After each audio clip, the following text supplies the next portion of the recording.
Vous savez, quelqu'un comme moi, il me faut 38 visas pour circuler. Comment puis-je investir si je ne peux pas me déplacer? Je veux dire, 38 visas, ça n'a aucun sens. Personne n'a le temps d'aller demander un visa, de prendre son passeport et tout ça. Et la plupart d'entre eux ne font pas de visa à l'arrivée. Je transporte 6 à 7 passeports à cause des visas. Alors maintenant, ils nous ont délivré le passeport de l'Union africaine. Quelques-uns d'entre nous ont reçu les premiers. 3 d'entre nous. Peut-être 3 ou 4. Combien avez-vous dû payer pour ça? Non, je n'ai rien payé. Allez.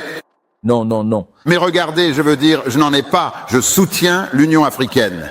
Ils ne m'en ont pas donné. Je veux dire, vous avez dû payer quelque chose à ces gars, non? Non, non, non, non. D'accord. On l'a eu. C'est à Addis Abeba, à l'Union africaine. D'accord. J'en ai donc un, mais laissez-moi vous dire ceci. Celui que j'ai, je suis allé en Afrique du Sud sans problème. Mais j'ai été invité par le président de l'Angola pour venir, vous savez, le voir. Et vous savez, je devais y aller. Normalement, je ne voyage pas beaucoup pendant le jeûne, mais j'y suis allé. Et quand j'y suis allé, on a dû me donner un visa sur le passeport de l'Union africaine.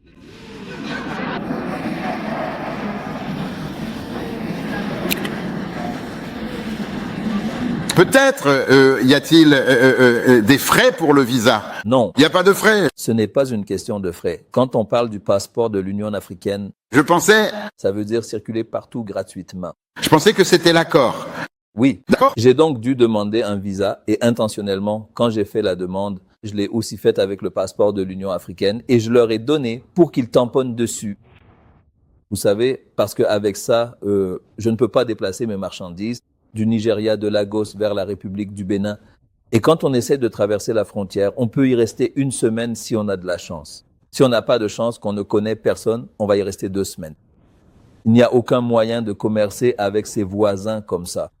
Quand on regarde bien, la plupart des gens qui possèdent des navires transportant des marchandises, ils appartiennent à d'autres nationalités, pas à des Africains.